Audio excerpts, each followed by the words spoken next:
by the colonialists, not by us. When you dig deeper, you find that there was some truths and untruths that were put in there, you know, just to change the narrative. That's what I think. But again, I don't think it's there in 2025.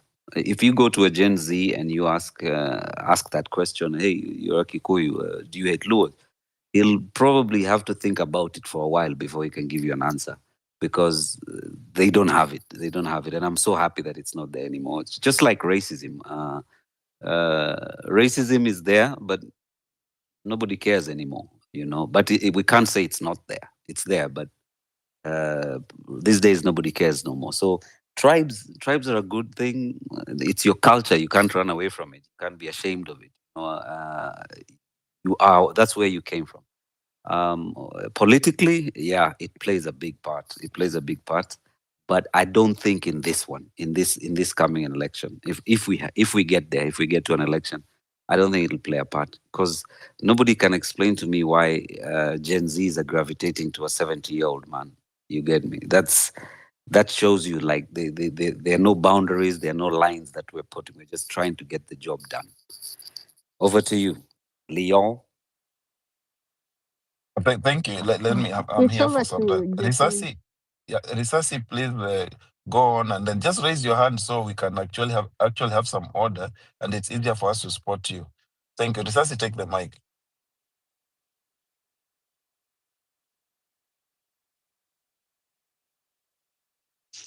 Yep, when Rizaz is still held up, let me ask something to Abdul, because he asked me a question and I wanted to respond first before I disappear. If you'll allow me to. If not, I'll wait for Rizaz. Please go on, Kowin. Abdul, I want you to have your mic open, because I'm going to ask you this and I'll want you to respond kindly. Okay. Okay, first thing that I want to ask you, sorry, cooking. First thing that I want to ask you is, I've always believed in something, that you cannot have a name for something you don't have. Do you know that? Come up again? Like, personally, as Coin, I've always believed that you cannot have a name for something you don't have. Like the way, let me give you a case example. In Luo, we have something called Juok. Juok is like spirits. Then there is Juok of witchcraft. Juok of witchcraft, which means the whites call it witchcraft, to mean that it is something they had. That is why they have a name for it. Right? You understand? I understand. Go on. What is the name for half caste in your language, in your vernacular? What is the name for half caste in your vernacular?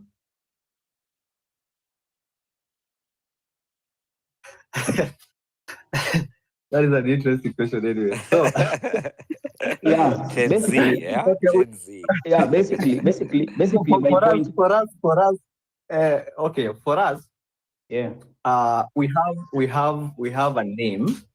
Mm-hmm. What is we it have called? a name for, but that name is not because it is yani ni ile jina kijeli. In Kiswahili is Chotara. Yeah. Chotara ni albino. Chotara is not half caste. Chotara ni albino. Albino is not half caste. So for us, we have the name, but the name is Yaukejeli. So I prefer not to say it, but we have the name, but it is more of a name that the same name we used to give. Albino is Zeru. Yeah, albino ni Zeru ama Chotara. Like, it has a synonym, it has two words. Okay. Anyway, let me say my point. It just means you're not pure. Yeah, let me say my point. My point was to respond on what you came to the mic to ask me. The reason why we don't have a name for half caste in most African communities is because there is nothing like half caste in African communities. In African communities, it is believed mtoto ni wa babake. It is believed like that. Mtoto ni wa kabila ya babake. We know these things. We might try to run away from it in these spaces. Another thing, the reason why I said like you belong to your tribe first before you belong to your country. There is Kenyan mwenye anazaliwa hata huko US, maybe a Kikuyu Kenyan amezaliwa huko US na ana grow up, wazazi wake wanamfunza Kikuyu and all that. yet of Kenya is American, but ataambiwa like we have roots in Kenya, sisi ni wa Kenya. Jina atapewa kwanza ya kabila yake, atapewa jina ya Kikenya ama sijui jina ya nini, atapewa jina la kabila lake and all that. It is not bad to belong to your tribe or to acknowledge that you are Luo or you are Kikuyu first before you are Kenyan. Ukizaliwa huko chini, huko Kamagambo, huko maybe huko Homa Bay, huko, you will never know you are Kenyan first, because as you are growing up, you first know you are Luo, you will realize you are in Kenya later. I'm not saying we should not fight for Kenya because of that. No, we should fight for Kenya because the country is ours. This is where our roots are. Okay, You get my just point? a minute. I want to ask you another question anyway. Yeah. So to you, which one come first? Tribe or Kenya? Your or the tribe, country? your tribe comes first, then your country now, that is In politics, because being tribeless is a political ideology. So in politics and matters, administration and those things that to do with the country, which one should come first, tribe or Kenya? That's the question I have. What I'm saying is when you become a man, what comes first is your tribe. It's like you're saying someone else's family comes first before your family. No, your family comes first. Your tribe will come first. Then we will fight for a better country together with Luos, Kikuyu, Luyas, and Kisis, like whatever. We'll fight for Kenya. What I'm saying, it's not a must that the president must come from my community. What we must have a president that has the interest of the nation at heart. That one I agree with everyone else. We must look for a suitable one. But you don't run away from your tribe, because you know what happens in these places these days. I was always very active in these places, Japonji, you know, Risasi and everyone else. The truth why some people don't even want to agree they belong to certain tribes is because of the stigmatization that comes with it these days on this app. There is stigmatization that comes with it. If you identify yourself that you, now I'm a Luo and blah, blah, blah, now you start getting stigmatized first. Oh, we are moving past that. We are tribeless. No, no one is tribeless. You belong to a tribe. Just say, we don't want tribal politics. At least that one we can reason on that line. We don't want tribal politics. Thank you. Japoje, just give me a minute, because I think there's some misunderstanding. Abdullah, just a second. Let Lisasi comes in, and then you take after him, please, so it doesn't become a monologue. Thank you. Thank you. Sawa, shukran Japonji. Unanisikiza? Loud and clear, go on. Oh, nimeona ameweka topic hapa, the beef between Luo and Kikuyu. Which way forward? I think inafaa kuwa the political beef. I think so, if I'm not wrong, because that is where these people differ. In most of the instances, hata wanakulana. So I don't think it's something that ni general. I think it's just when it comes to political, and it's a tool that is used to use up power, and it's very, very normal. I think there's always a way we do politics. If you go to America, they do politics based on races. And that means even if you have got ideologies, one of the first fundamental ways is to make sure that you have got a majority, or even the way they play their cards, even the way they choose their running mates. There has to be a way you play politics in any country. If you go to some context like Nigeria, it's played along religion. Unaona. So I think it is more of a political beef between the two. But then let's come to this topic. And this is where I always say that if it wasn't for two figures, then this beef would have stopped. One is Kenyatta, and the second one is Kibaki. Those are the two figures that are responsible for this beef. I don't think even Uhuru or Moi features anywhere when it comes to this. And these are just me thinking about it. The first contest, or the first contact between Luos and Kikuyus happens in the early 20s after the formation of the Kenya Central Kikuyu Central Association, led by Harry Tuku. And the political wing that was led by Tuku and the likes of Kenyatta when he was just new into KCA. The first thing, Kenyatta anakutana na Jaramogi in Kisumu, anamuuliza, where are your people? That question is very, very important. We don't see your people in this struggle. That is the first question Kenyatta met Jaramogi. Jaramogi was not even, he had just heard about Kenyatta, and he really wanted to meet this guy called Kenyatta. And he believed that Kenyatta was the ultimate bullet, to make sure that and this is happening when Jaramogi is really tingling with this idea of having an independent Kenya. And he thinks that Luos are very, very much comfortable, one, because their areas are equal designated as white islands. And then two, Kikuyus had already revolted against the colonialism in central or the white settler islands. So it means most of the people who are working for them, the home guards, the civil service, the clerks, were people brought from Kavirondo region. That is Luos majorly and the Luyas. And these things devastate Jaramogi because Jaramogi already knows that these people doesn't mean well. Even our people are benefiting from this government. They are not able to see how these people are exploiting us. And that is why when Kenyatta tells him that where are your people, he takes that personal and he starts an initiative to convince Luos that even this government you are working for is not for us. Let us join our fellow Kikuyus to fight this war. And at that point, things are going well until independence. And then that is where now the departure point begins. And this is where I also don't like the likes of Tomboya, because Tomboya comes with a very funny document in the name of Kinangop Settlement Scheme, which basically idea the rich people to get the land that was supposed to be used redistributed to the Kikuyus who were displaced during the independence. And this is where the problem starts, because the likes of Jaramogi, Bildad Kagia, Kungu Karumba, they don't believe in this. Wanataka the land ikuwe brought back to the people who are affected. But Kenyatta already anajua the potential of this land. So he's giving this land to cronies and he doesn't want to resettle. So he's looking for cheap shortcuts. Anaangalia, pale Lamu kuna free land, acha nipeleke these Kikuyus who have been snatched land, niwapeleke Lamu. Okay, wapi tena? Oh, there's one in Naivasha region, wacha niwapeleke huko. Anaangalia tena, angalia which place can I take them? So he's literally displacing these people who already, at the core of their fight was, let's have back our land. And you see, this is where the problem begins, because now, anaambia watu that I'm trying to resettle you, but the likes of Jaramogi and these cronies, they don't want you to settle Kenya na Kenya ni kila mtu saizi and you can live anywhere.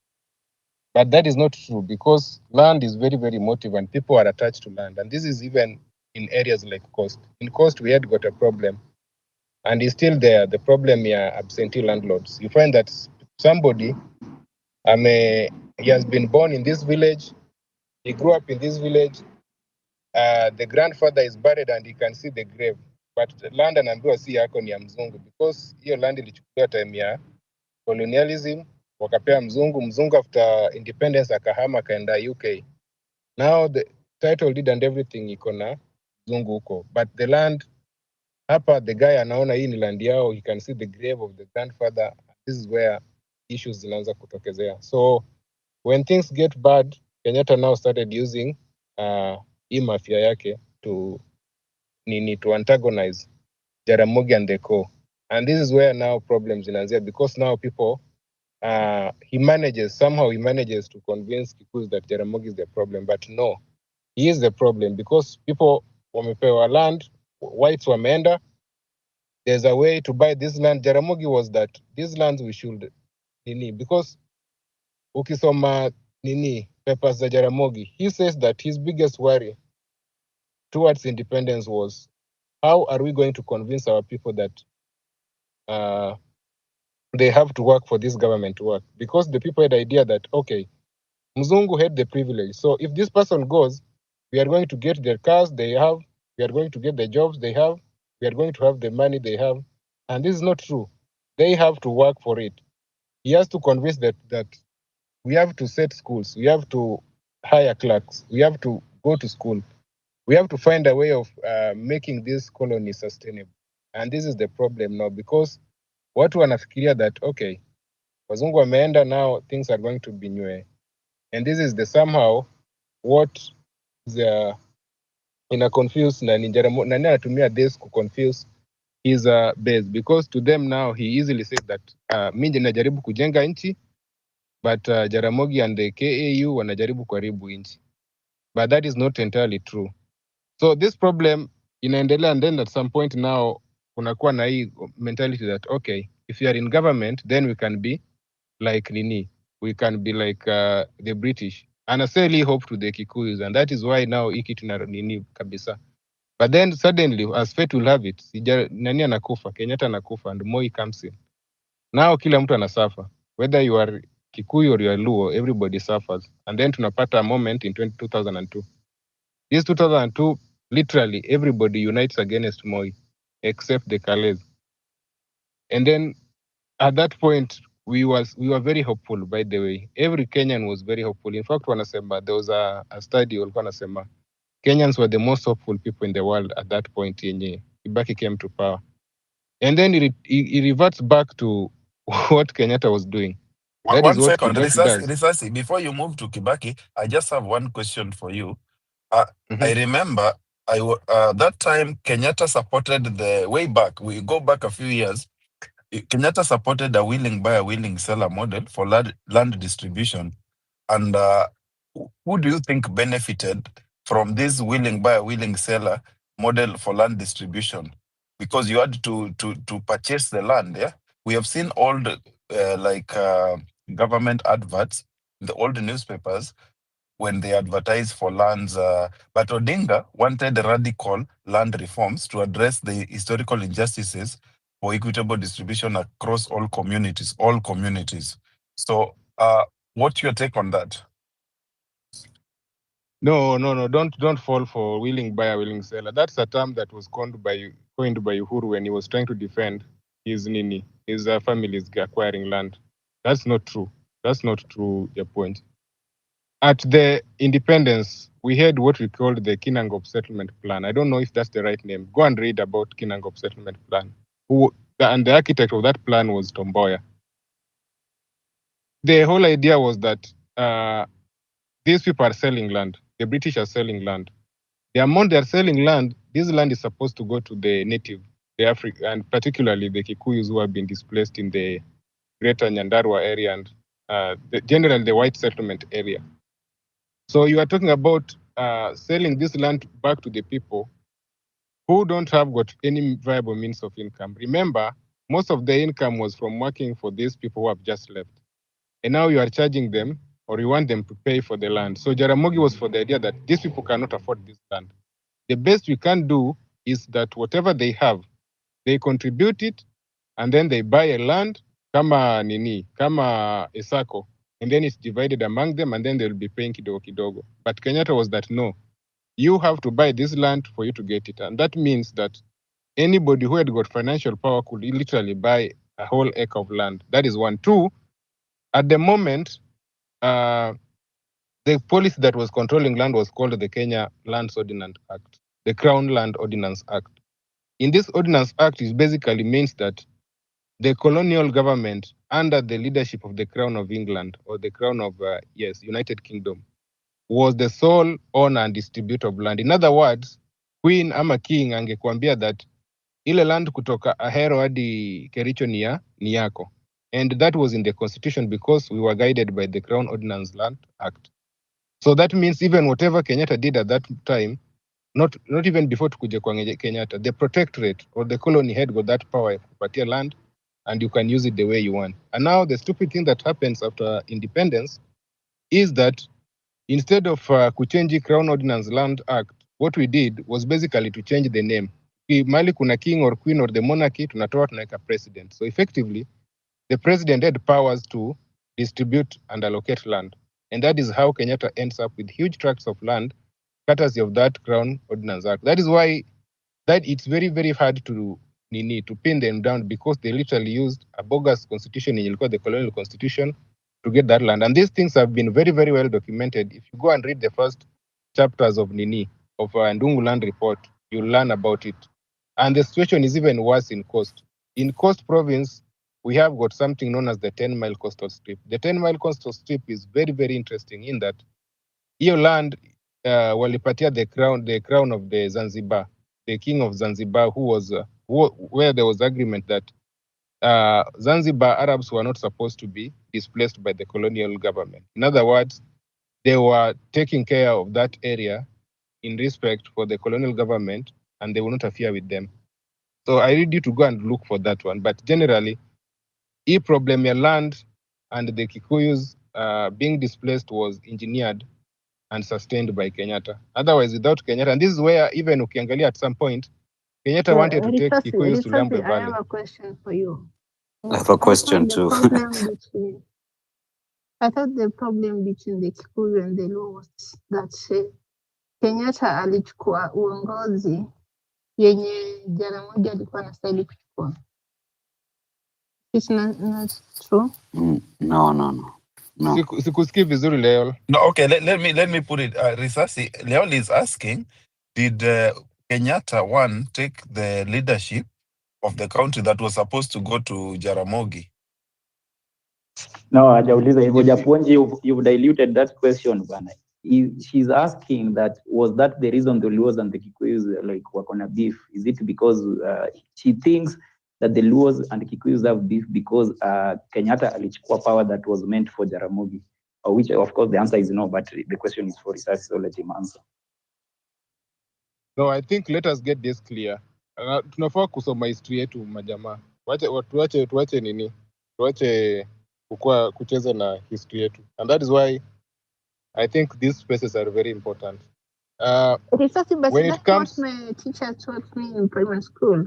Like they lied to you, Leol. They lied to you. Leol, this is University of Life. This is Our teachers University of wanafaa Life. wakuwe jailed, by the way. We debunk everything.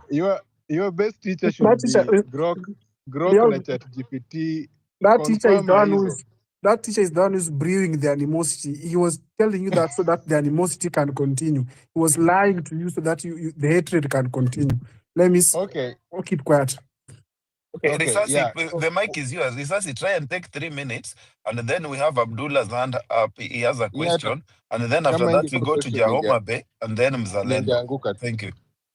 Yeah, the key thing here, the reason why Jaramogi was against to form government. In fact, the key term was to form government, and this was engineered by somebody known as Captain Briggs. Captain Briggs wanted Jaramogi to form government, and it was a tactical move because at that time, Jaramogi under Kanu, they didn't have got full support. And at that point, the British were successful in kutengeneza something they called kulikuwa na other British MPs who are from Kenya. So they had got this caucus where they have their MPs. And then they had also convinced, that is why I never read Tomboya. He had convinced Tomboyas and the Muliros and the Ngalas to also support them. Wait, Risasi, before you land, was Tomboya CIA, yes or no? Yes, I don't know that. I can only give you information. Story ya Risasi hata ilikuwa huko kwa 202, alikuwa ashafika 202 kama drag to 63 back then.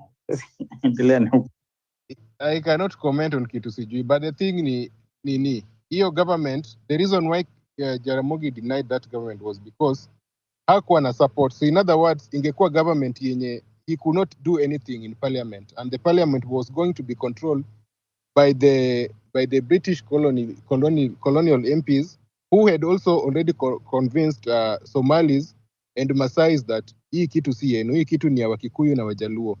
And that is something that Jaramogi didn't want, because there was an interest to make sure that Somalis and Maasais line with the colonial MPs led by the likes of Captain Briggs, this guy alikuwa anaitwa John Keane and the rest. So that was a very tactical move, and that is why for Jaramogi, he didn't want that to happen until waende kwa election, they increase the number of Africans in the Legislative Council so that they can form a government where they have the majority in the Legislative Council. Yeah.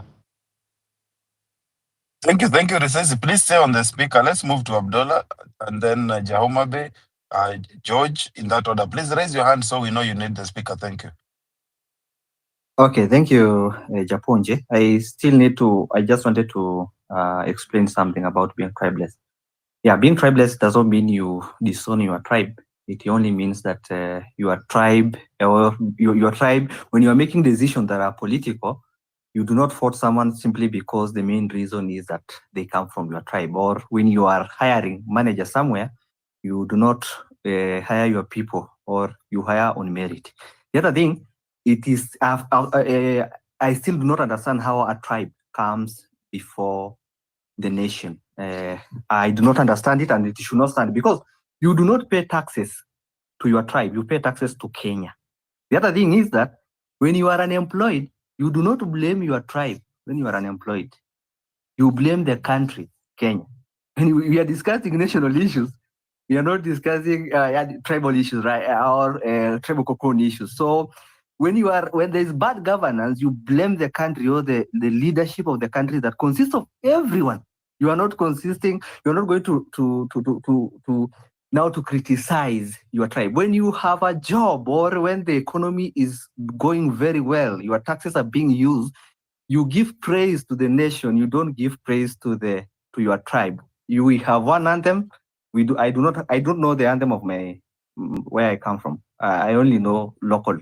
But we have one national anthem, one national flag. So it still doesn't sit well to me. I do not understand how a tribe come before the nation. Thank you. That's the only thing I wanted to say.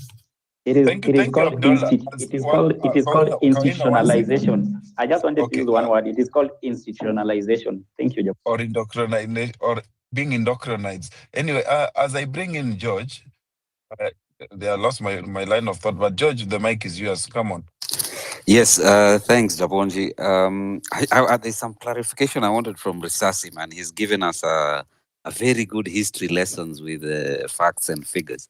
When you are talking about the day when Jaramogi met Kenyatta for the first time, and Kenyatta said, "Where are your people?" And you were also talking about how they were hoping to get the cars and the stuff after the colonialists left. Are you saying that the Luos were working with the colonialists? That's the question I wanted to ask. I just wanted to clarify on that. If yes, It's an open Leol, question, Risasi, go on. Yeah, thank you. So the first time, I don't know the exact date, Jomo, but I think I want to believe it was in the early 40s. I'm not sure about the dates, but I think it's early 40s, late 30s, when Jaramogi meets Kenyatta after he has come from Makerere. He's now started a business in Kisumu. So at this point, most of the clerks, most of the people who are working in, and this is why traditionally most Luos love employment job, because at this point, most of the people who are clerks in that colonial government were Luos. And this is something that, because Kikuyus had rebelled, and working for the colonial master was very unfashionable in the white settler highlands, except for the few. But generally, people who are clerks, people who are messengers, were Luos, because these people had not come into face with the atrocities that the colonial Nini were doing in Nairobi. But that is just when the movement for independence was starting. That was bound to change when now tukiingia independence, because you are being told that there were instances that even Mau Maus were housed in Luo land areas, and some of them even were escaped through Lake region to areas as far as Uganda. So those are things that happened, and there was also a lot of the intellectual wing of the independence was majorly led by the Luos. A lot of, if you read about the first press that was coordinated by Payo Gama Pinto, there was this guy, Ambido, who is I think is the parent to the Ambido who does these opinion polls. They had got a lot of underground movements that ensured that whatever the colonial government was doing in Kenya was publicized in Kenya and in London, and it was distributed across the Atlantic to America for other similar support from the civil rights movement in America. So there was a lot of that going on. And then on the trade union wing, the pressure was piled by Tomboya, who was not honest, by the way, and Fred Kubai, and there was another Indian called Malkiat Singh or somebody, Maharat Singh. Those were the fathers of the trade union side. So in the early or the embryonic stage of independence, the Luos were firmly with the colonizers. But then as the fight for independence progressed, they took the upfront role. And this is well exhibited, I think, in the around 50s, when colonial government realized that if Kikuyus and Luos were Mexicana, this thing is not going to succeed. So they designed a plan to kill somebody called Ofafa. So Ofafa was killed, and then the colonial government spread the rumors that the Kikuyu militia had killed Ofafa, who is a Luo. And therefore, the Luos, when they had this in the areas of Mbotela, Shaurimoyo, Makongeni, and the rest, they were arming themselves to attack the Kikuyus. But when Jaramogi had this, Jaramogi was in Kisumu that time. He personally traveled to Nairobi and talked to the Luos and told them that this is a plan by the colonial government to make sure that you don't unite or fight them. And that thing was quelled. So that just tells you the solidarity role that the Luos played in this struggle for independence. So to answer your question, at the initial stages, yes. But in the fight and struggle for it, fully in. Yeah. Okay, so we can say that that is where we can find maybe the source or the origin of the political beef with the two tribes. I don't know whether that would make sense. No, that's not correct. That's not correct, Okay. because we are told that before independence, if any colonial master or any colonial abused even a Kikuyu lady, they will tell them that nitakuitia Jaramogi. That tells you how well this country was united. Like okay. That tells you the unity we had, and this is why I always blame Kenyatta and Kibaki, because they're the ones who messed us. At independence, people were fully together. Okay, got you. And Risasi, also to add on to that, that's when they called that how we call it, your idea ya Kenya is Maru and nobody will tunyas. I don't know if you remember that.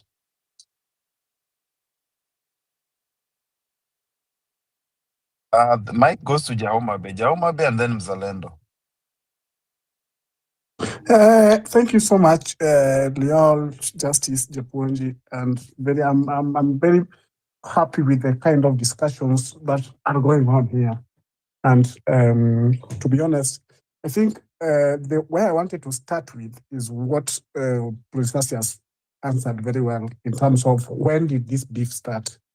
In the pre-colonial era, there was no beef between the Luos and the Kikuyus. There was absolutely no beef. Let's be honest. That is based on what we read or in the history books, because we were not there, obviously. But coming down, what do I think has brought this? Personally, I won't maybe say something so far off from what others have said, but I think I will be, in my own opinion, this part of this, the colonialists, the British colonialists tried to use divide and rule, and that leading to the killing of the Ofafa. That is now the Ofafa Jericho Hall was named after him, and then trying to wing the Luos, to create that tribal animosity and ethnic balkanization. But I'm very happy that did not happen. I think the jinx of this disunity and beef started by Kenyatta. And it might not necessarily be Kenyatta himself, but the people around him at that time. But obviously, the buck stops with him. Why do I say so? Because if you look at why, I'm not saying this, I'm very happy this is an open mic and we are here to discuss, to learn the etiology of this and not really to point fingers at which tribe you come from. If you look at when this issue began, it is Jaramogi was told to form government. But as Orisesi has said, that time really, if he formed the government, it could have been a ceremonial government being controlled by the colonialists. And he declined.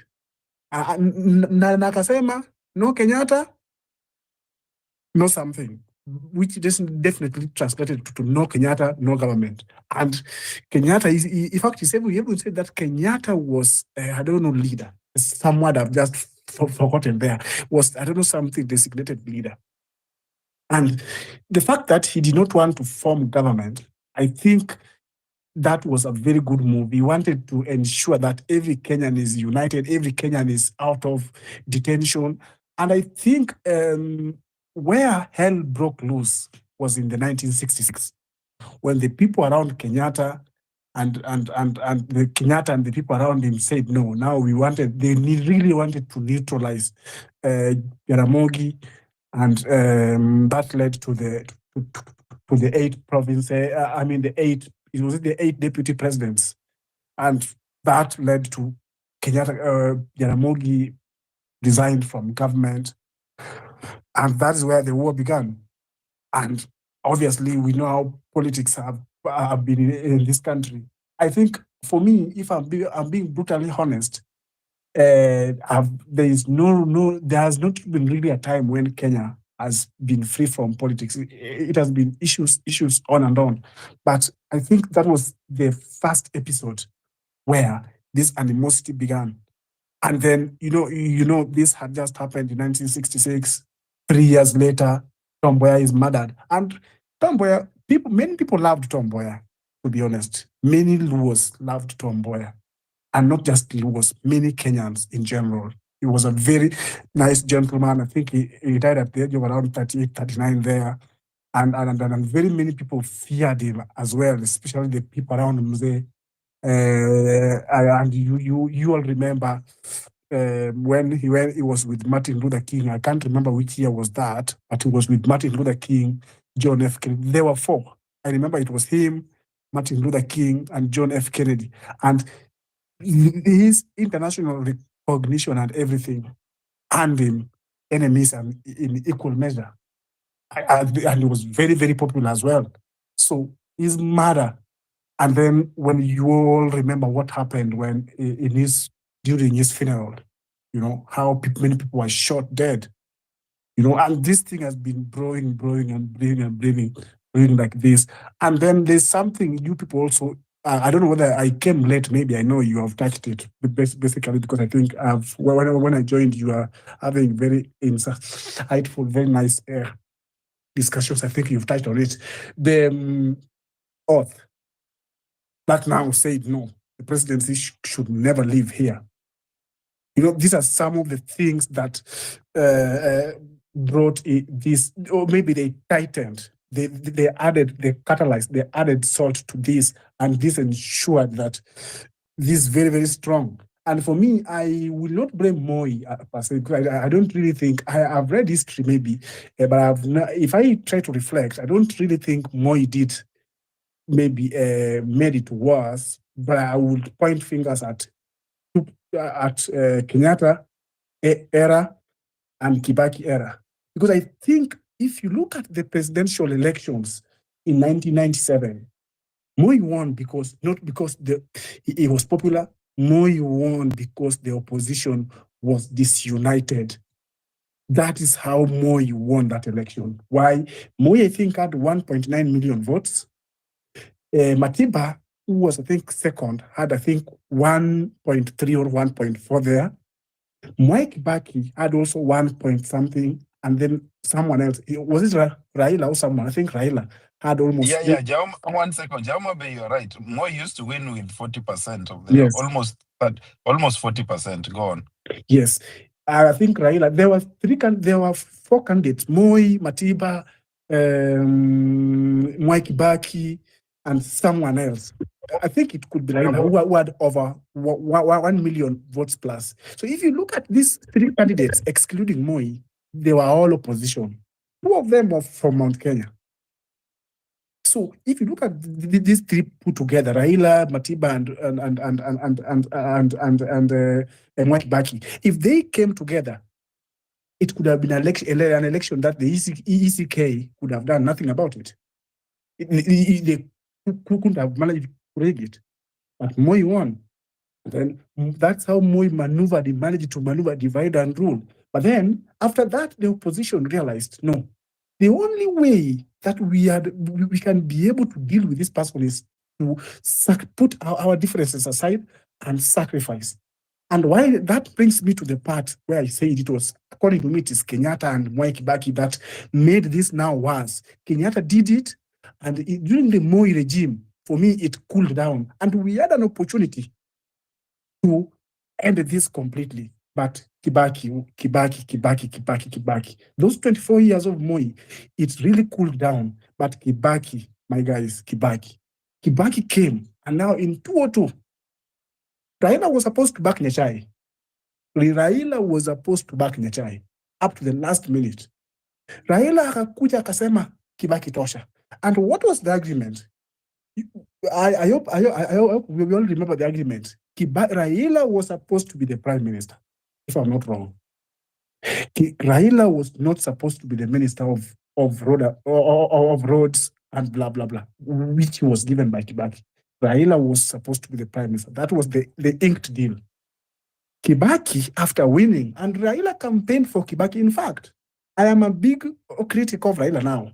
While in the past I was his biggest fan, and I was even after now I'm still even a registered ODM member. But I'm his biggest critic now. But I would tell you point blank that Raila really tried during that time to end this thing. He really tried. He campaigned for Kibaki. Kibaki got an accident. He was on a wheelchair. He campaigned for Kibaki, and surely he, not himself alone, with others, but he really engineered that campaign. He put a lot of energy and ensured he moved all the country. And now, after now they won. This is now where musumari ya mwisho kwenye jeneza ilipigwa. Kibaki went, nominated his people from this cabinet, and akaambia Raila hizi ndio zimebaki. That's what happened. That is where the war, hapo ndio sasa maji yalizidi sasa unga kabisa. That is where war began. And Raila said, okay, fine, you've done what you've done. You're betrayed. And it is the people around Kibaki. And that takes me back. The people around Kibaki and Kibaki himself. And why I don't want to blame the people around him, because the buck stops with you.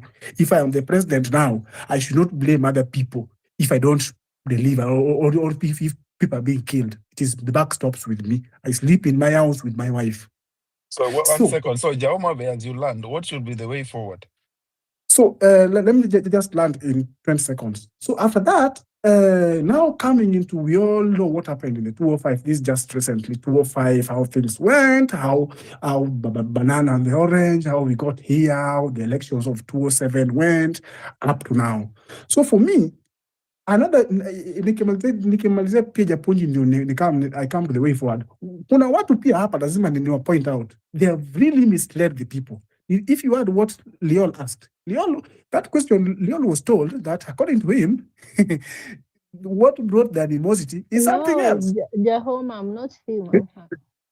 Oh, okay. Maybe let me not say Leon, but there are people, and by the way, not just you, Leon. There are even people I've spoken to who have also said exactly that. So there are also people who have ensured this has continued. And this, for me now, if we really, what we need to do is a country that is divided, Japonji, that division and that animosity has really led us behind. It has really ensured that there is, and not just the whole country. We have been in a lot of division since then. And this is not, if we don't if we, the young people, don't realize, like, okay, now, fine, this has been like this. What do we do? Like now, as we speak Japonji, if you speak to the people on the ground, Pale Nyanza, I normally go there. Do you know what they're saying? They're saying, wow, sasa wako kwa serikali, because watu wa Mount Kenya. I will be honest with you, this is what they say on the ground, and I think Owino will confirm, other people here. They say they are sasa sahihi saa yao ya kuwa kwa serikali because they have suffered a lot. Now, when they were suffering, they were being killed, wao wameuawa, na watu wa Mount Kenya walikuwa wamenyamaza. Unaona? Sasa wao kulingana wao wanaona ni time yao ya kwa serikali, hawa watu wengine pia waumie. We need to change this narrative. We need to change this narrative, nikimalizia. We need to ensure that, fine, you might have suffered because of that, but if we continue this circle we will pass it down to another generation. And there's this generation called Gen Z. They don't know this history. They are not interested in Ofafa. Well, they want to know Ofafa Jericho Hall. They don't know how these things came about. We need to start cultivating and instilling a culture of we are all Kenyans and we should not be judged based on our surnames. That is the only way, Japan. We need to ensure that we stop. And I'm very happy the issue of circumcision has lost meaning. That was another way that will also bring a big problem. Kihi. They call it Kihi from Mount Kenya. I am very happy that issue of circumcision has now been, that removal of 6 lower teeth from the Luo has ended. Circumcision has become a general thing. So we need to move a step higher and sit down and say, no, listen, we need to ensure we are united as a country. We need to put aside our differences. We need to eliminate the issue of mountain and the lake, and we need to build our country together. Because if we don't do that, these animals, and we need to chase away all these politicians. Water, by the way. If you are here, I know the court will not ask this, but let me ask: how do we do it? I agree with you. We need to do it now. How do we do it? You said that we need to do away with it, of which I agree with you 100%. Now, how do we do it? In 10 seconds, good. This is how I think we need to do it. We need to speak to wherever you are, whatever opportunity you get. Anytime you get an opportunity to address any gathering, be it from where you are in Nyanza, in Nairobi, where we need to preach the gospel that this country belongs to all of us. We need to do proper civic education, not just civic, but we need to do proper enlightenment. And we need to tell wherever you get, whether it's on internet, whether it's on physical face-to-face, wherever you are, we need to tell each other that this country does not belong to a certain specific group of people. It belongs to all of us from Moyale all the way to Kilifi, and we all need to play a part regardless of the tribe, and it should not be Mutuwetu. We need to tell people that the Mutuwetu will never help us. This thing called Mutuwetu is killing this country. We need to preach and preach and preach. It is the only way. 1 minute. Okay, it's the only way. If we don't come out and keep off this stigma, if we don't come out and preach it like mad people, we are the people, we have the energy. These politicians have no energy. They are tired. It is us to do it. And we should also practice. As we preach, we should also practice. Not just preaching water. Thank you, Jahomabe. As I bring in Nick, I want new speakers. I'll bring in Nick and then Risasi and Kowino in that order. But I bring in Nick.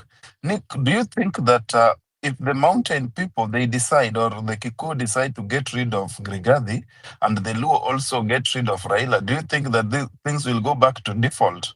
As you come in the mic. Thank you. Karibu.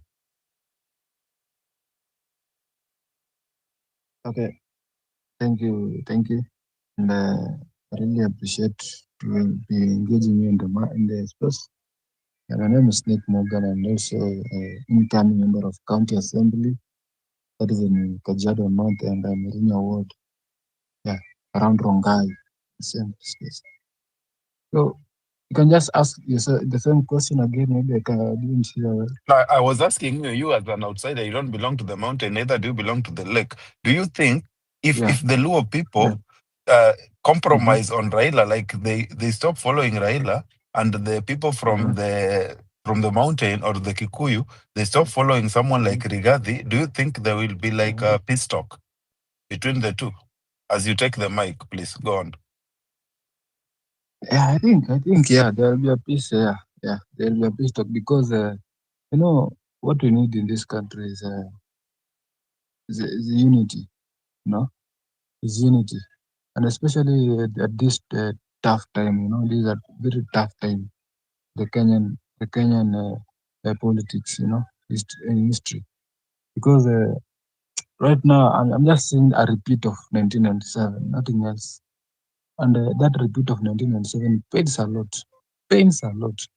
Can you imagine? For example, you are doing at a certain task. You are alone, but you just needed someone's hand going to reach to cross the road, But unfortunately, that person didn't make it. So a repeat of 1997 is going. It's what's coming in 2027 also. And as a Gen Z, me, I'm 21 years old, And I'll just say this: we are talking about 17 million votes of the younger population, and we are sure, according to the Infotrack, we are sure of 14 million votes of the younger population. But I'll just say this: let us all be united. I was hearing a conversation about in a TV. I've seen there is also a woman. Also, I think it's from Kitui. He's also vying for presidency.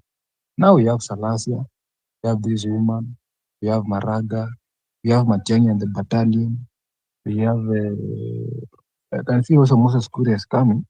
Yeah. We have also the president. Very many people. So that is a repeat of 2020 of 1997. So I'll just say this: for us not to regret, because we have a common enemy. Why don't we put aside all the interest, all the respect? Some people say, "Oh, I'm the one to say, I'm the one to say." So let us just Nick, so rally. sorry to interject. Yes. Nick, as you land in 2 Yeah. minutes, so Yeah. what do you have to say to that Gen Z who don't understand what Yeah. happened in 1997 and they don't care much about history? What do you have to say to them? Okay, like for example, right now people are really into emotions. Everyone is just supporting this person. We have Gen Z supporting Maraga. We have Gen Z supporting Omtata. We have Gen Z saying, "Oh, Matiang'i." But I'll just tell a Gen Z, if you're Gen Z here, what happened in 1997? I was not there, I personally, but me, I like history. I follow history a lot. I saw that the elections were very close. The results were very close, and the number one and the number three, I think, if they could have joined as one, automatically they could have defeated the winner.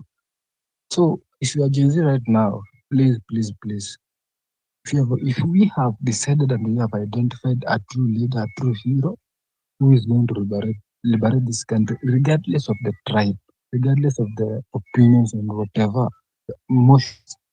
Let us rally behind one person, and all the votes, let us give this person, because the enemy is one. If you choose Baraga, you choose Umtata, you choose the so-called Matiang'i. So or I can see also Salasa, because I know Salasa is from my place, and it is a project. Me, I won't lie. Salasa is a project. He was given some money, divert the votes of the Gen Zs, So let us just, if you're a Gen Z, let us after we have identified that one person, that pure candidate, let Thank us you. just Thank you, Nick. and do civic education for that one person. Thank you. Thank you so much, Nick. As I bring in Risasi and Kowino, I think for those who actually don't understand what happened in 97, I think you're trying to say that Moi won 1997 elections by 40% of the votes. Kibaki was runner-up with 31% of the votes. Odinga third place with 10% of the votes. Wamalwa was fourth place with 8% of the vote. Charity Ngilu was at 7.94%. So he's saying that we need unity of purpose as we face the 2027 elections. Thank you so much. Risasi and then Kowino. Acha nikuja after Kowino, please. Okay, Kowino, the mic is yours. Thank you for being a gentleman. Thank you, Risasi. First, I wanted to say that I know the Gen Zs are tribeless, and it is a good thing. But I also wanted to say that there is no voting bloc called Gen Zs. In fact, a Gen Z is a person born between 1997 to 2012. This means there are Gen Zs who voted in 2017 twice, first election and repeat elections, then they voted again in 2022. That is the group of Gen Z that was born between 1997 to 2003 and part of 2004. because by 2017, they were 18 years and above. So Gen Zs have voted before. We just need sober voters. If you call Gen Zs a voting bloc, then we are messing up. There are Gen Zs who will even vote for Ruto. I can tell you for a fact, even in this space, there are Gen Zs that will vote for William Samoei Ruto. So we should not call a voting bloc Gen Z. We should just get Kenyan voters. That is one thing we should get clear. There is no voting bloc called Gen Zs. Yes, the Gen Z is a wave that has come because people that want change and everything. But this is a group that has even voted before twice. They even went and voted for Uhuru twice when he was contesting alone. So everyone has been part of the problem in this country. And I know sometimes people say that we should not go back in history, we are past that, but history shapes us. Like it or not, take it or leave it, sometimes it shapes us. It opens your mind in a way and you realize that this is where we probably messed up. If you say we forget about maybe elections 2013, 2007, 2002, 97, if we forget about all those, we might end up messing up and maybe voting someone even more worse than Ruto. That is how we end up in these problems, because we forget that history that now we are saying, Gen Z is a new wave that doesn't care about the past. Not caring about the past is what made Kenyans vote for ICC inductees, people who had criminal cases at the ICC, and Kenyans voted them without caring. They said, we don't care about the past. They are criminals, but they are our criminals. We must vote them in. So if we say we forget about these things, we will forget about them in 2027, and we will elect the same people that have been part of the problem. Then this issue of the villages need civic education. Every time I keep hearing it here online, yeah, villages need civic education. I think even Nairobians need more civic education than the villages. I've heard my friend Jauma Bay say that people at the village need civic education. There are people in the, even that Omtata you people mentioned was elected in Buzia. That is village back there, my hometown back there. Nairobians elected Sakaja for a governor. Now who needs more civic education between the Nairobians and the villages? So if we keep assuming some of these things, I don't see us getting past this. Then the point you asked, if Luos get rid of Raila and Kikuyus get rid of Gachagua, they can do this. First of all, I want to say no one is getting rid of Gachagua, not now, not anytime soon. That is a fact we have to deal with. And I can tell you for a fact, the two communities will always yearn for a kingpin. And the Kikuyus are lucky that they have Gachagua now. And Luos are really trying to get someone who can take after Raila. You can take it to the bank, like take it or leave it. These are facts that you can see. That is why people, some are pushing back. Kowino, sorry to interject. What advice will you give to the Kikuyu now that they're getting a kingpin? And you are someone who has had kingpin for very many years. And we are, as it stands now, the Luos are trying to get rid of kingpin, according to my stats. But Kikuyu, on the other hand, are trying to get back to the kingpin. So what advice will you give to them? That is very wrong judgment. You think Luos are trying to get rid of kingpins? No, some sect of Luos maybe want Raila to go so that someone else who is fresh can take over, because they think Raila will not be the Raila they had back then. They want a new strong wave like Gachagua's wave. So it is misjudged when you think now Kikuyus are the ones who want kingpin and Luos don't want. They actually want. And we have to deal with these things. They are facts, whether you like it or not. Even Luos want a kingpin, a stronger kingpin. Sorry, Kowino, I don't think, I want to correct you there. I don't think Gachagua is it. Might be a spokesman, but not a kingpin. Kingpins, no one gives you the mantle to be a kingpin. These are things you grab by yourselves, and Gachagua has made use of that opportunity. It presented himself. I can tell you for a fact, even Uhuru was never Kikuyu kingpin. He was just made president, but he was never Kikuyu kingpin. In fact, even Kibaki didn't have the aura Gachagua has right now. He didn't. So Kowino, 1 second. Sorry again to interject. So Kowino, does it mean that once you are like a kingpin in quotes and you get presidency, that kingpin no longer holds because it has served its purpose? Thank you. No, it doesn't mean like that. What it means, even if Raila had become president, it doesn't mean that his kingpinship would have served its purpose or vanished like that now, that when it becomes president, he's not a kingpin anymore. I'm just saying, the people that have come before Gachagua, that is Kibaki and Uhuru, they didn't command the mountain the way Gachagua does it now. the people that maybe of course Jaramogi commanded Luos, but the way Raila does it, even someone that probably might come after him might not command it the way Raila did it. So it is not that Luos do not want Kingpin. They just want it. It's only that they have not found a suitable person yet, or because Raila is still there. And take it or leave it. Gachagua is a very good politician. In terms of politics, he's doing good politics. And my assumption, my theory, like I said the other day, if we move the way we are moving, it will be a two-horse race between Gachagua and William Ruto in 2027. Or the camp that Gachagua backs against William Ruto.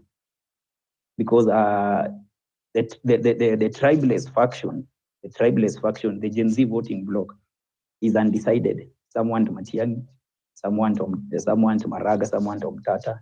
So in the midst of this confusion, just like the previous speaker said, you might end up having a 1997 repeat. So unless we accept these things and talk about them and see the way forward, because I realize this person, like I said before, Japan, stigmatization is what is killing people in these places. They don't even want to hear the truth. If you pick the mic and you disagree with them, you are not in their uniform, you've not changed your name and all that, you get cancelled. So people are doing things to please others. That is very dangerous for the country. Thank you. Thank you so much. Risasi, mic is yours. So unanisikiza? Loud and clear, please go ahead. So 1 second, Risasi, Leol has the question, she's the host. Nimesahau mwenye alikuwa anaongea. Risasi Bandia. Kowino. Yeah, Kowino, I have a question. Why don't you want to get rid of the Kingpins?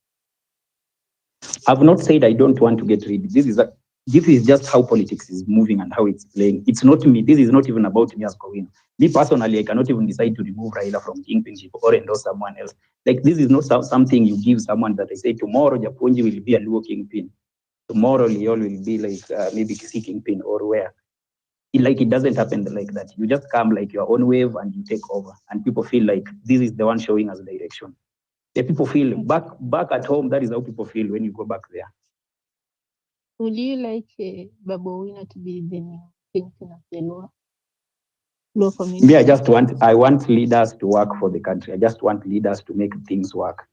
Sitaki nisikie kesho kuna ghost schools zimeallocatiwa funds and people are silent about it. Even the president is not commenting about it because it is an easy thing to kill. You just ask who allocated the funds, nani walikula hiyo pesa. Watu wanashikwa inarudishwa. That is what I want. I want a working country. Okay, thank you. Japonji, that's it.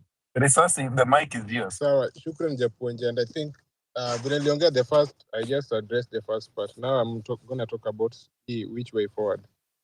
And it's very, very important if you want to find a way forward, especially in a political discourse like this.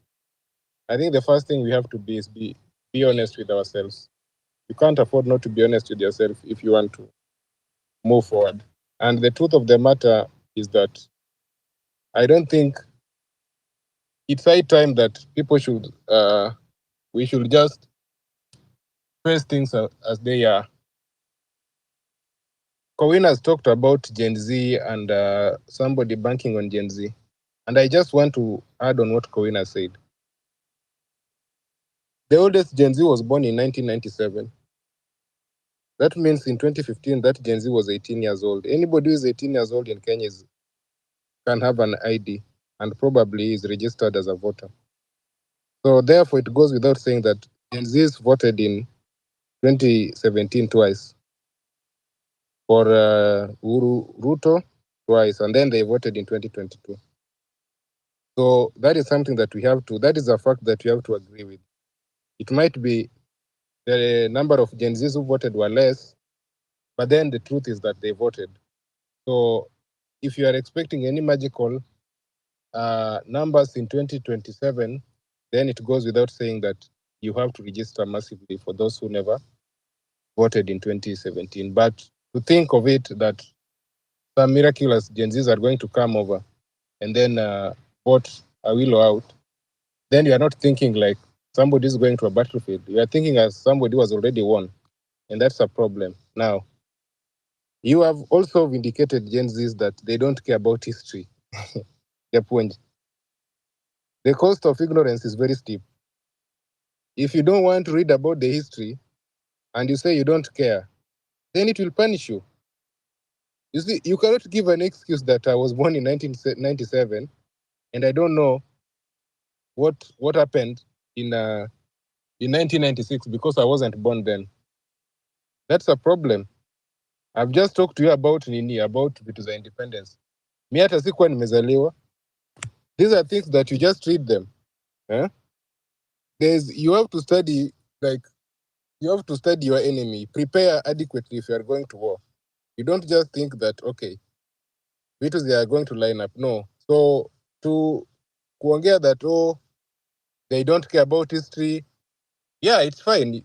Nobody forces you to care about the history, but there's a price to pay for that, and that price will be very steep. Uliza sisi watu wazimio. That ignorance, you will pay for it. If you are ignorant, especially in a Kenyan election, you will pay for it, and you will pay for it steeply. Now, you have mentioned something very clear, and I'm saying this because whatever I'm saying, I'm going to base it on the way forward.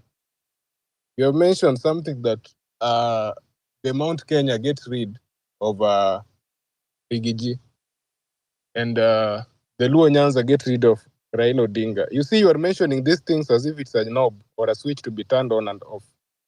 The big question that you should ask yourself is that, how did they get to these positions? How do they get to these positions? These are years of work. It's not something that they woke up and they have taken control. No.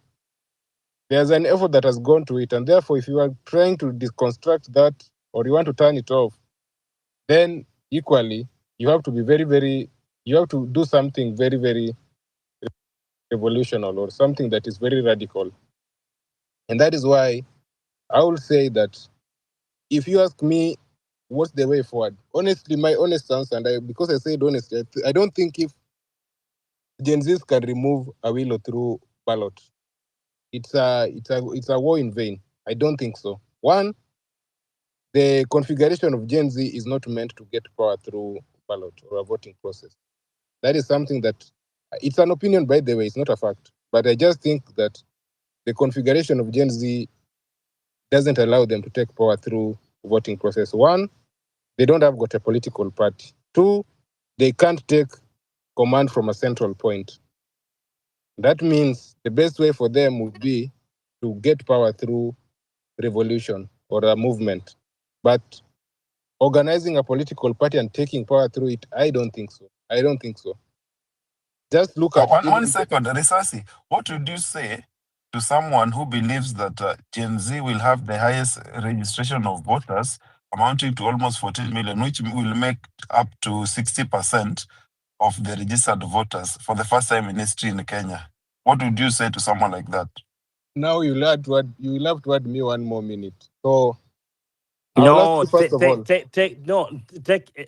all the time you need to answer that question, because that's a very serious question. No, just now, it is because you and Japan, you want us to drag us. It's okay. No, I don't want this to drag us, but the question is big. That's a big Not question. you, because the Gen Z. Now the question is, Japonji, who is a Gen Z? Let's start there. I want you to, because you have asked this question, who is a Gen Z? Okay, Risasi, let me respond this way. No. You yeah, Gen Z. Yeah. I'm the realist person. Who is a Gen Z? Risasi, according to where I'm sitting, do you want honest answer or political answer? First of all, you need to stand up. You can't sit on a very serious issue. Okay, give me. Okay, I'm standing. So nice one. Okay, Risasi, do you want an honest answer or political answer? I want your answer. I don't want honest. I want your answer. What you believe in, what you actually believe in Gen Z, or a factual. Not what you believe. A factual answer. Who is a Gen Z? So what I've seen is that there are 3 categories of Gen Z. Yeah? They are Gen Z. You want me to respond the way you want or the way I know? 1 second. I will respond in 30 seconds. So the first category of Gen Z are the ones that support Wamunyoro or they affiliate with him. And that one can be shown by the 50,000 registered DCP Gen Zs, I think, who registered for DCP in the first 30 minutes, 2 hours of launching the party. The other Gen Z would be those who belong to Baba. You know, Baba's Gen Z.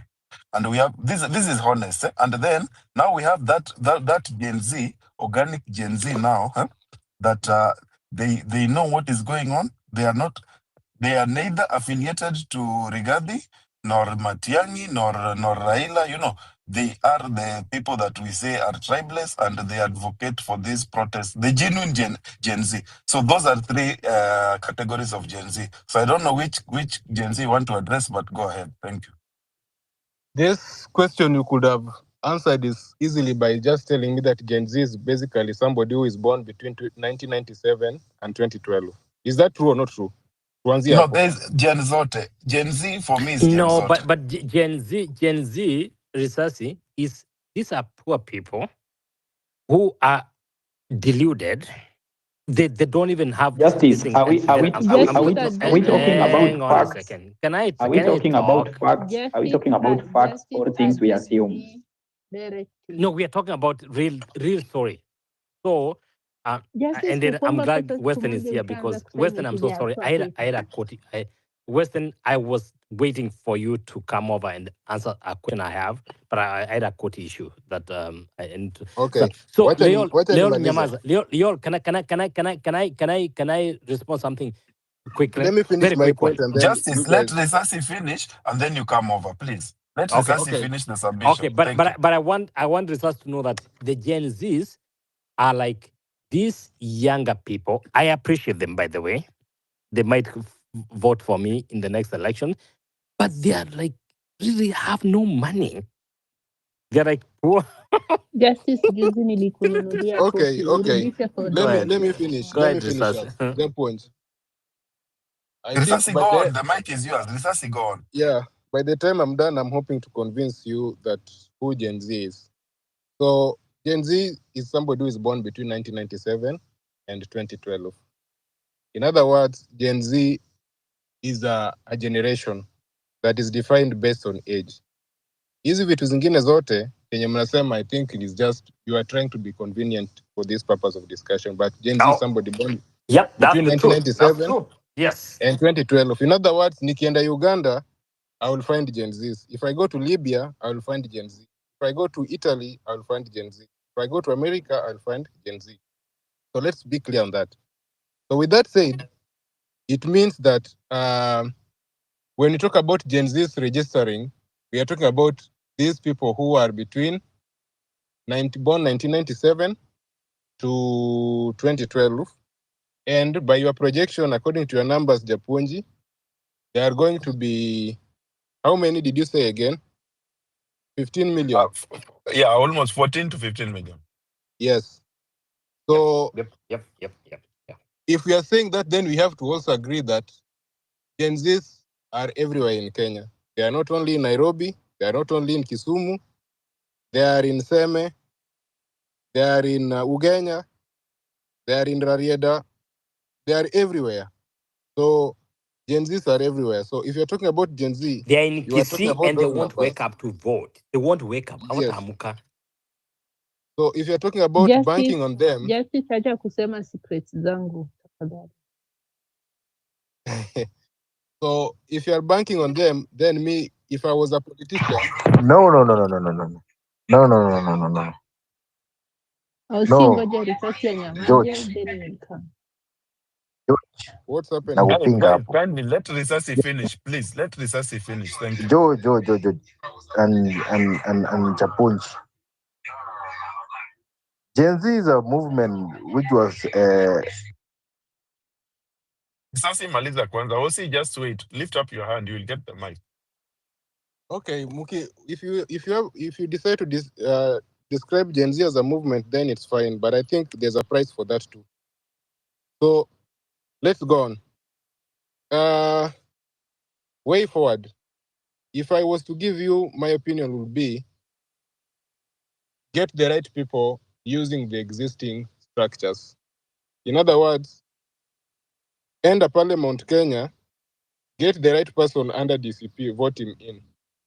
Enda mali nini. If ODM is popular in Luo Nyanza, get the right person under ODM, vote him in. But if you want to destabilize that structure, it's not going to be easy on you, because these are structures that people wametengeneza for a long time, and they have got the financial power, they have got a lot of influence on the ground. So Mimi, and I still hold that Gen Zs cannot take power through voting process. They can only take power through revolution. And this is where I agree with the likes of Mikunda that it's pointless going to the ballot that has been composed by Awilo. That ballot, all those people have been handpicked and has been vetted by Awilo to make sure that they can do his bidding. So I think it's pointless going to vote with them. If you want me to engage you on hizo numbers zenye unasema za Gen Z, I'll come back ukiendelea na conversation. Asante Japonji. Thank you so much.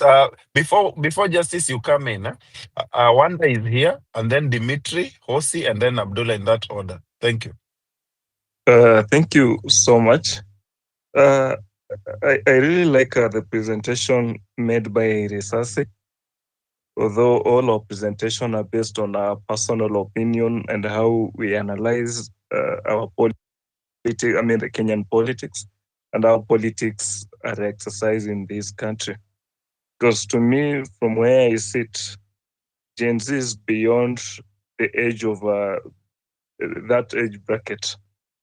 If you look into how the maandamano have been staged, you realize that they'll call it Gen Z demonstrating or protesting.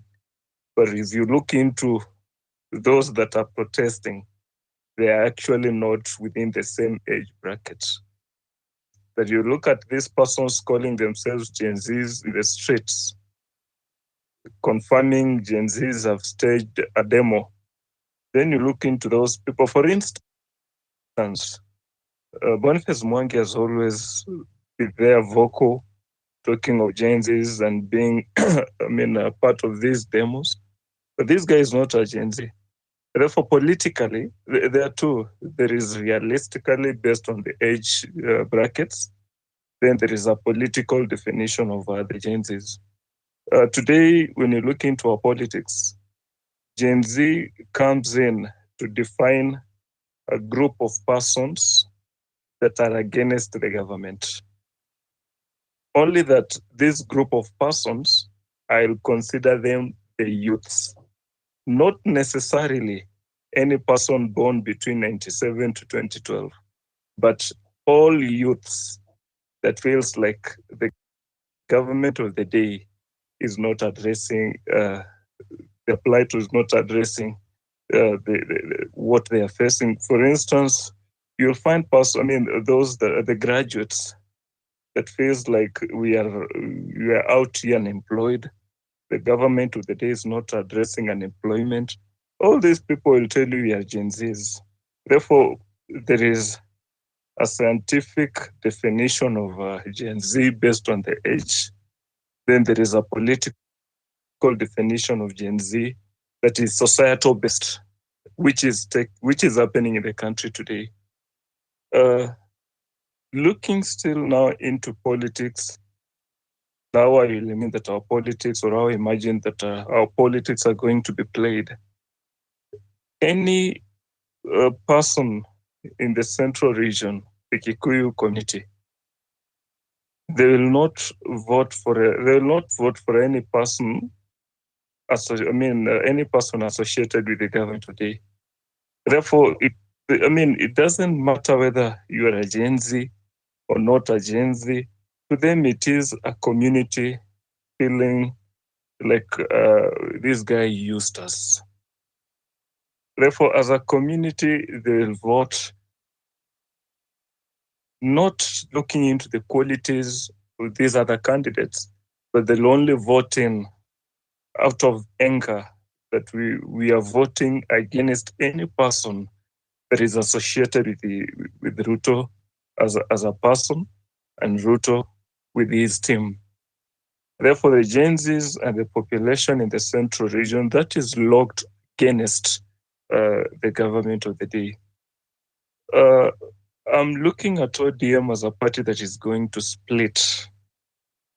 We might have either DAP as a party in Western being more powerful and ODM losing fame in the western region of Kenya, in the sense that ODM might only have a say in regions like the coast and the Luo Nyanza.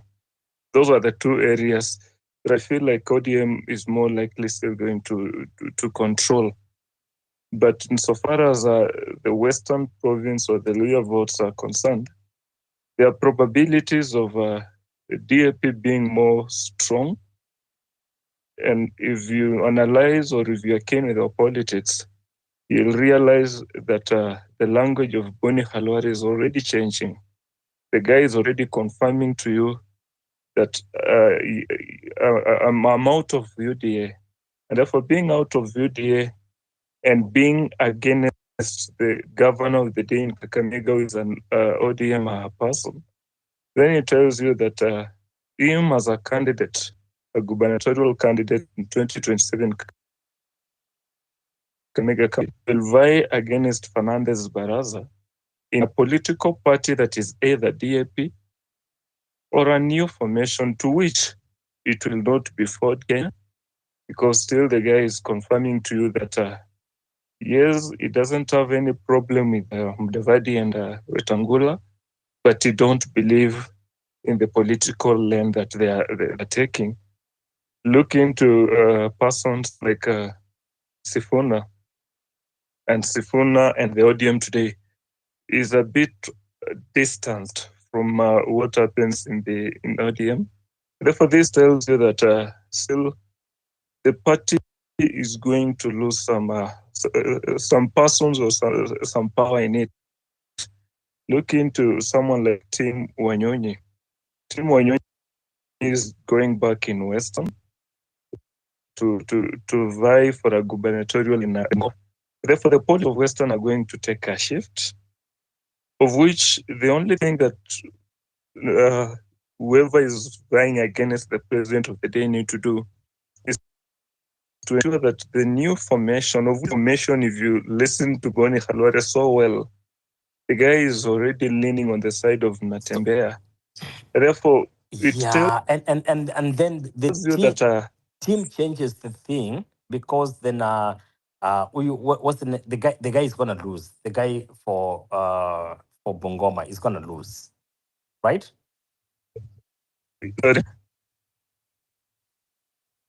The guy for okay, who's trying to do for Bungoma gubernatorial. So we have Tim Wanyonyi and Didymus Baraza that are struggling. I mean, So would be looking. Baraza is gonna lose. Baraza is gonna lose. Baraza is gonna lose. Exactly. Like Tim Wanyonyi is more likely going to win. Team. We put our money behind a team, right?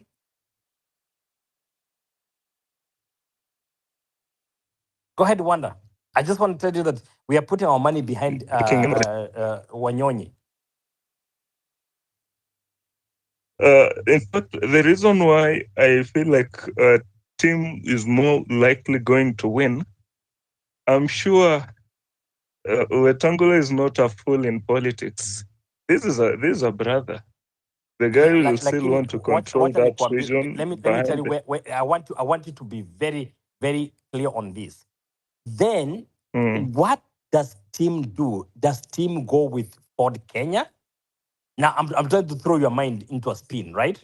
For the sake of it, because you're an analyst, so I can mess your mind. So does Tim go with Ford Kenya? Does he go with our party, ODM, or what happens? What happens when Tim comes to Bungoma? Are you seeing how this thing is complicated?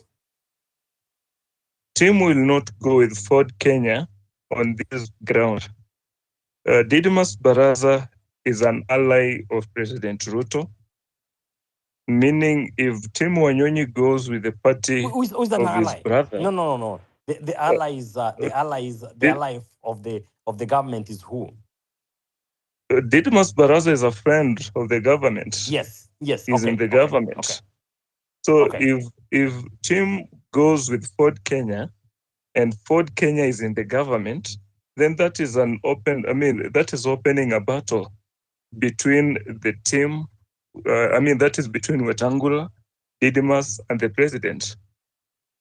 That leaves a team with only one option. He will go with a different party. He will go with a different party. Yes. Yes. Yes. Yes. Yes.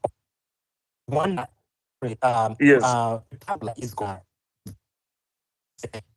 governor. Wewe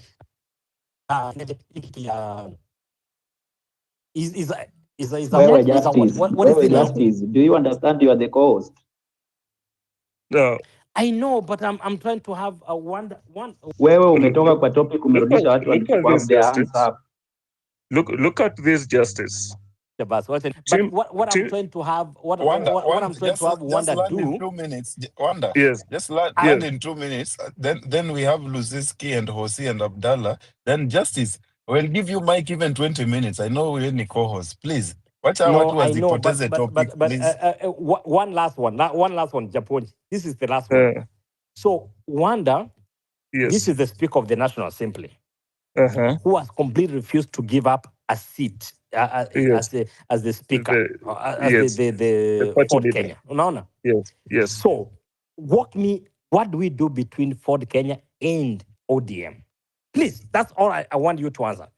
That's it. Now, Ford Kenya, if you analyze now the politics of the government of the day, to them, Ford Kenya is important, ODM is important, and the two parties are supposed to remain the way they are. Analyze the Western Kenya politics. The lower region of Western is locked in ODM. The upper end of Western, that is the Bungoma, Kitale coming up, is always in Ford Kenya or against ODM. Therefore, when those two parties are separate and control their perceived strongholds, and they are in the government, then the government of the day harvests in both areas. Therefore, having or splitting Ford Kenya, it will not go in favor of the government of the day, because when you split it in one way or the other, you're confirming that I'm splitting these votes to go in favor of whoever is vying against the government of the day. Therefore, as I explain on the team on where he will, which party, Tim will more likely vie not using Ford Kenya as a party, so that the relationship between Wetangula and Ruto remains intact. But the cunning speaker, Wetangula, will go into this politics in favor of his brother Tim. Therefore, Tim will not vie using Ford Kenya. He will vie using any other party, a different party. But at a gubernatorial race, he will go with the blessings of his brother. Now, do you want an answer from me about that question? No, not yet. Just a minute before I explain this. Then I'll invite. Now, at the national point of it, I'm looking at Western Kenya being split into two, with ODM losing a bigger fraction of it. Yes. The general Gen Z's cut across in the whole country. These cut across in the country. We'll have the Gen Zs that will be for the Omnyoro team. We'll have the Gen Zs in the lower region that will still listen to the voice of Baba. Then we'll have these other Gen Zs that will just vote on their own because they are tired and because they feel like they need change. So what do I, in this case, call for, will wish? I would wish that all Gen Zs candidates based on their parties. Like, don't get a candidate that you feel like this candidate is good, but because yes, he's good, you call ODM, but I'll still vote for this person because they are good. There is political parties, ideologies, and interests. Once they get into parliament, the political party's interest plays a key role. If you have a candidate that you feel like you will want to address the challenges that you are facing through the legislative assembly or through the parliament, then find a way that either these individuals use a different party that affiliates with what you will imagine as ideologies that you want to associate yourself with. But if I'm a good person according to you, and I'm in with him, if Justice is a good candidate and Justice in DCP and you don't DCP, don't vote for him. Instead, figure out if we have probabilities or possibilities of moving Justice out of that party. Once they go in parliament, if you want to use the parliament as a way of impeaching the government of the day, because it's so hard, actually very hard to do, to vote out the government of the day through that ballot. That is the president through the ballot. Kuna kitu tutafanya. So if we use the legislature as our representatives now doing the impeachment, then it can only work if you voted in a member of parliament by being interested to know their political parties. Not once, not twice. Umeona baba akiita timu yake, alafu anaambia sijui wakienda parliament, they'll just say yes, nay, because baba said. And therefore it gets to a point when an individual who is so good. You guys are not gonna beat us. Baba akisema kitu amesema. And that's why I'm saying, if you want to go the route of impeachment, Wanda, if you can land in 1 minute, and that's why there are a lot of speakers. And that's why I'm saying, as I land, don't vote for a good candidate, imagining that they are good individuals by forgetting their political parties. Political parties have quite a lot of say. If you want to take control of National Assembly, be very careful, be very mindful. Advise these candidates to pick political parties that will still address your interest with them as your representative in parliament. I land. Thank you. Hosi has not spoken. Hosi, welcome to the mic, and try to keep to the topic, and then Lusiski, and then Abdullah, because you've spoken, then you will go next. Thank you. Justice, wewe ni co-host, wewe peana tu mic kwanza, time yako itafika.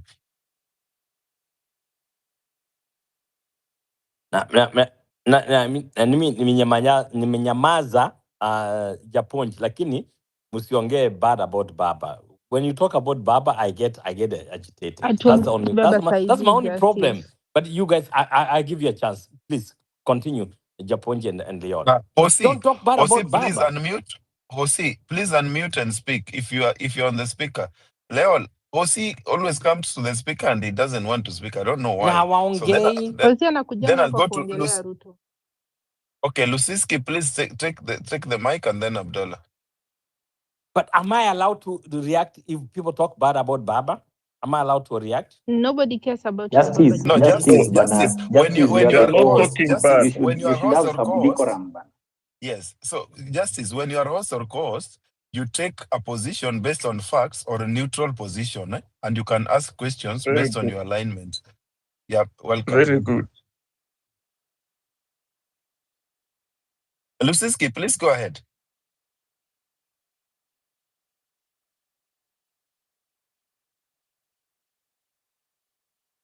Amefungua mic haongei.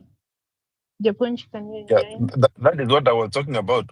When someone comes to the speaker, please be ready to speak. So, Abdullah, you will come after MSQ because MSQ has not spoken. Yeah, thank you. I will drop Lusiski and then I bring him back. His mic iko na shida.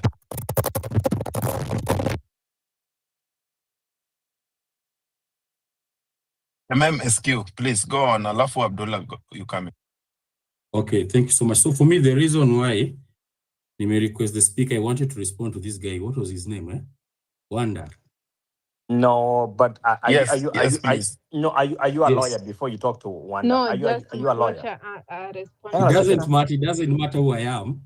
If you want to know who I am, you can just click on my bio and know who I am. Do you know why it matters? by the way. MMSQ, I Justice, know him. He's just playing. He's just Justice, pulling you your don't have leg. much Go time on.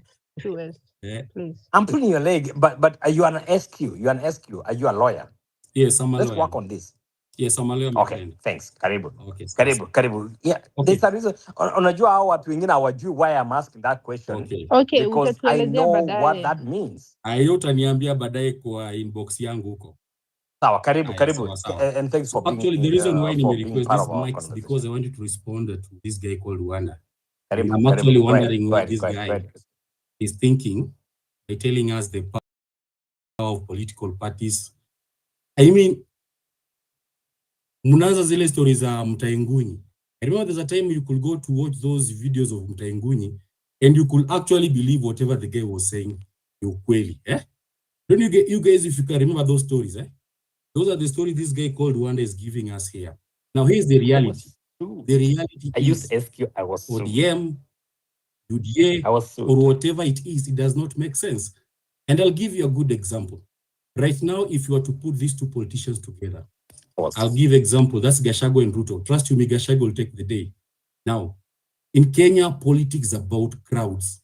And you can tell the crowd that the president pulls tells about his future. It's not about wachana mambo ya ODM. It does not make sense to us right now. You can see the president. If you follow the crowd in your president na pull nowadays, me hata naweza pull a larger crowd than him. That is the reality. Look to a person like Raila. Whatever he says, it does not make sense. Because in Kenya, politics is about emotions. And these guys can no longer work on our emotions. Ruto won 2022 because of emotions, not because of the logic that Wanda you're trying to bring here. Right now, it does not matter. And trust you me, even in 2027, we can have more independent candidates in parliament than even those chama unasema. And right now, there are those two, and there are these two politicians. I normally watch their moves. And if you watch their moves carefully, it tells what is next. And one of them is this drunkard guy, Anito Moses Kuria. This guy is always very stupid. But anytime you move some side, unakuwa na some big change. Another one is this guy with the many wives in Boni Khalwale. Anytime unaona me move the other side, something bad is going to happen. And it is apparent Ruto is not going to do anything. He cannot still vote. That is a fact. And I can tell you for sure, stealing presidential elections is very difficult. I have been an election official. Kuiba kura prezo muzidani ni raisi, and Ruto knows this. 2022, this game might have alishinda kura. That's true. And the margin ilisema kuiba kura. Because if this guy indeed alitaka kuiba kura in that 2022, and they make sure ameshinda Raila even with 500, with even 1 million votes, to make sure that and show the popularity is there. But if you look at the margin was very small, because stealing election is very difficult. That's the reason this guy now wanaongea kama mad people. So the only thing I can tell Wanda, drop that ODM mindset you have. Right now, the Luya community. You can't take me away from ODM. Yes. SQ. Stop telling us that I don't know for Kenya, ODM, they'll combine. My friend, even my grandmother who does not watch television hates Ruto. Everyone hates anything to do with the government. And that's how Ruto killed Raila. He brought Raila to the government and he killed Raila. Right now, Raila cannot say anything. Not say anything. How desperate are you? You were not there when we founded ODM. You were not there when we founded ODM. How desperate are you? You know, I'm telling you the reality in the ground. What? You were not there when we founded ODM. Yes, just shut up, my friend. You see that the stupidity that you're portraying here, come in ODM. You see the same stupidity, the same kind of stupidity. You don't want to inform your logic with your reasoning or whatever is happening in the ground. The reality is 2027 is not about political parties. The I need a rebut. That's the truth. Akina Babu na Mwamba knows this. That is the truth. Every person knows this, and that is the truth. Wonder you will get a rebuttal. Just let him finish. 2027, it will be like, you see, like Kenyan politics may move a notch higher. And I normally want to refer to the same, like the Kenyan politics and the United States politics. Ukiangalia in the United States in the past, ilikuwa the Democrats. Then the people realize these guys are playing on us. This majority of the voters, the whites, and actually you need to know that the whites are even majority voters than the blacks. Then you have these, they are called the hillbillies. the underdogs, wale the white maskini, they used to vote for the blacks because walikuwa wanadanganywa. That happens in Kenya. The hustlers, watu wa maskini, they used to vote for this akina Raila, following them here and there, believing that this is their savior. But these people say wamechanuka. They know hii ni uongo. And you can even see the moves akina Sakaja. Anything they are doing right now, they're trying to impress the underdogs. Wanataka to impress watu wa ghetto. From the way wanataka kufanya vile wanagota hizo signs out, they're trying to imitate watu wa ghetto kuonyesha kwa pamoja, because they have lost the narrative. It's gone and gone forever. Raila is a dead story. Ruto is a dead story. Every person is a dead story. We are going to have new faces that you've never seen. You'll be shocked when unanipata mimi niko hapo kwa parliament. You'll be shocked. And this will happen. When people don't want you, you can't do anything. We heard it. I mean that people can I cut you? Can I cut you for a second? Guys, let us stop this conversation of telling us ODM here, ODM here, ODM there, ODM here. ODM is a dead story. Like it's Raila, ODM imezeeka. ODM is not making any sense. UDA is not making any sense. Those for Kenya, Amaluya, I can tell you for sure, for Kenya does not making any sense. When is the last time you heard about Kenya? So, are you threatening me because you are a Luya? Are you threatening me because you are a Luya? Mudavadi nowadays is very quiet. I'm very quick one. Leon, can I talk to you? Justice, just let him talk. Justice, wacha aongee, akishamaliza kuongea, then you have time for questions. I'm not trying to cut him. No, just let him talk. Let him talk. Just let him talk. No, just let him talk. You're the co-host. Let him talk. Then when he's done, you can engage him. Okay, bye. Endelea basi. We endelea Sam. MSQ, sorry about that. MSQ, sorry about that. Just submit. Come on, Justice, let him finish. Let's have some decorum, please. Thank you. Okay. But he's threatening me because being lawyer is... No one is threatening you. Let me just finish. Justice, please let him speak. Go ahead. Yes. By the way, I have so much respect for your submission, okay. By the way. I respect you as well. Yeah. And I understand your situation. I understand your Liole ameniambia nisikuinterrupt, by the way. So my point is, she's in my inbox. Here is my point. My point is 2027, it's not all about political parties. And you'll even tell from this by election. And that's the reason why these people they want to test. Is our social engineering, bado inafanya kazi. You'll see. 2027 will be a very different case. So the only thing I'll tell you people, if you want to vie, go and vie, you'll get votes. I can tell you for sure. So go to Kabondo there. Tell them you'll get votes. I can tell you for sure. I don't come from Kabondo. Wherever you come from, but I know it's just in those Nyanza areas. You'll get votes. No, I don't come from Nyanza area. My friend, don't assume. This is why you're assuming that some politicians might not get. You see now you're assuming I come from Nyanza.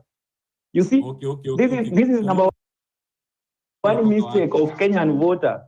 This is why you assume